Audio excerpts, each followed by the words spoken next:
Hey Bookaholics, so welcome back to another video. Today I am bringing you my June TBR. In the month of June, it is of course Pride Month, so I am going to be trying to get to some LGBT plus books, but I have a weird hodgepodge of books that I want to read for different reasons. I thought that the best way to go about this is just the series is, I believe, LGBT, and then the rest of it is just books I need to get to in the first half of the year and haven't gotten to yet. So let's go through them. I'm going to start out with the two digital books that I do have on this TBR.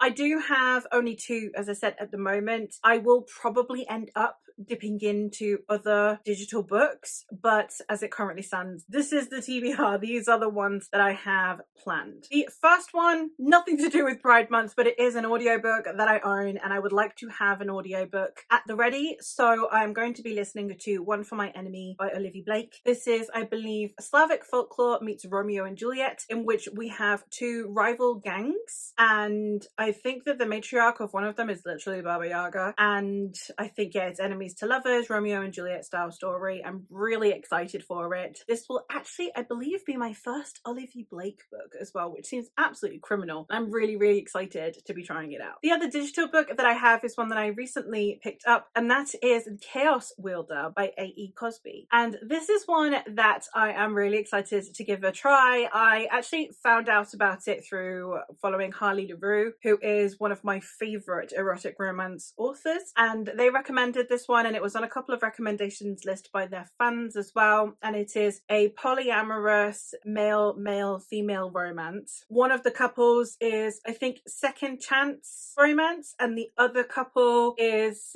enemies to lovers, and then I think the two men are already in a relationship, and she enters through second chance with the puppy dog one and enemies to lovers with the more dom one. And I don't know a huge amount more about it. It is she joins their team, their force, as the city is under some kind of catastrophe. I think she normally does underground wrestling or boxing. I don't know much about it, and you are on my phone where I could get this information. That's the one I'm going for. I'm really excited for it, and I will hopefully be getting to it on Juneteenth, which I'm really excited for. Now getting into the physical books, I'm going to start with the book club reads, because those are kind of the more priority ones, because they're the obligation reads. And the first one is, of course, I am continuing reading through the Temeraire series, and we are on to book 4, which is Empire of Ivory. Now, I don't know where this one is going to be set, but we have seen several different parts of the world now in this series, and I do kind of need us to get back to Britain, because there are some things that are being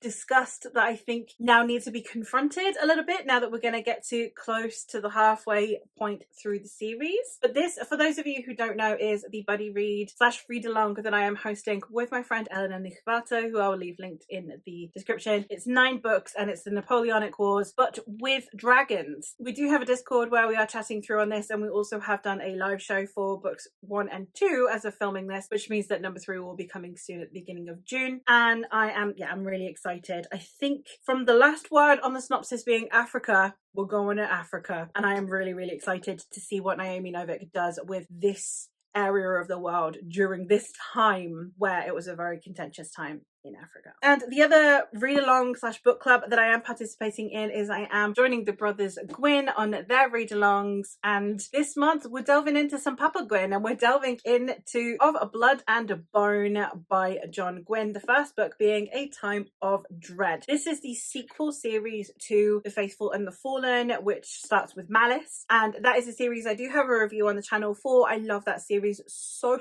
much. One of the best bridges between classic fantasy and modern fantasy. If you love both of those, everything you love about classic fantasy and everything you love about modern fantasy, if you want them in one place, that is Faithful and the Fallen for me. That is exactly what that is, and I'm really looking forward to seeing a bit more in this world. This is set quite a while after the Faithful and the Fallen series, but I do think there are possibly some overlapping characters, and we're still in the Badlands, and I'm really excited to see what is going on in this world, because it's been a while. I am also going to be immersion reading, which is not something I normally do, but I think I'm going to need it inspired with this series. I'm potentially going to be immersion reading the Dark Tower series. So this month in June, I am going to be starting it. I'm going to be reading the Gunslinger. We will see how much further into this series I get. I keep hearing such absolutely cuckoo things about it. My husband has read this series and basically he's unsure if I will like it, but he wants me to read it anyway because he wants to talk to me about it. So that's what I'm doing. It's not very big. They do get a lot bigger, but this one is dinky. This one is 238 pages. So perfectly doable. We'll see how this goes. This is a Western portal fantasy, I believe, and it's like his magnum opus. It's where all of Stephen King's universes kind of like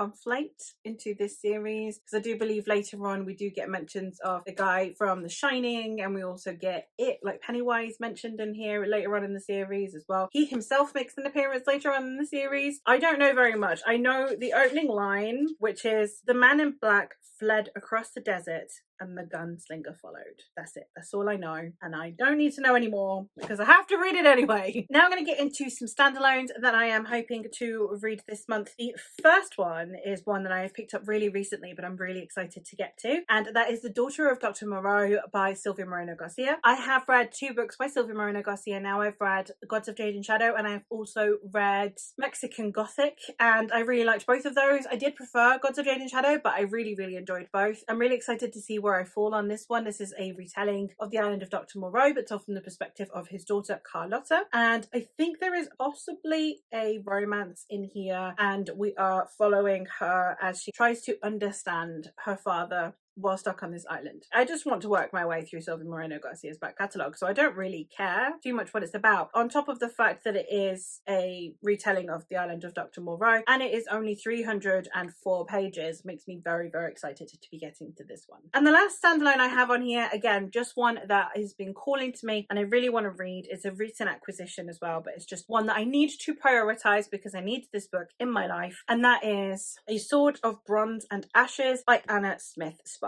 Anna Smith Spark is one of my favourite authors out there. Absolutely adore her works. A Woman of the Sword is currently my favourite standalone novel of all time, and this one is a similar vein, apparently.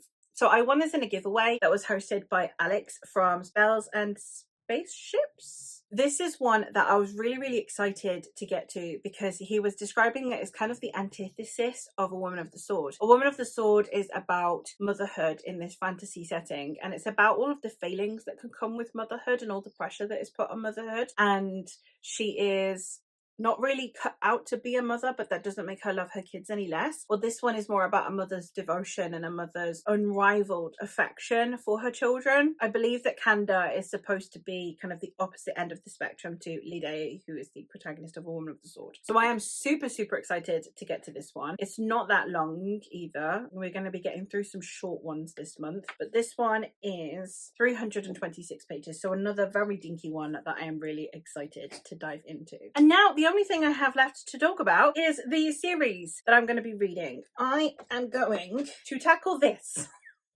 I'm going to be trying to read the Chorus of Dragons Chorus of Dragons series by Jen Lyons. This is one that I am really excited to be getting to, but it is quite a chunky one, hence why I've been prioritizing all of those shorter reads. I've just been having such a good time getting through all of these bigger series, these chunkier series. I've been doing the Dandelion Dynasty, and obviously I'm working my way through Temeraire, which is not chunky, but there are 9 books, and I really love chunky fantasy, so I'm wanting to prioritize that so much more this year. So instead of reading 2 series a month, if I'm reading one but long series, that's still a win for me. So this series is a 5-book series. I've been told that the first 2 books kind of are like prequel standalones, and then the real series like proper kicks in book 3, where it ties everything together. I know that in the first book, which is The Ruin of Kings, we are following Kieran, who has apparently grown up poor but always wanted to be a knight and wanting to live a lavish life. So when he attracts the attention of the royal royalty who decide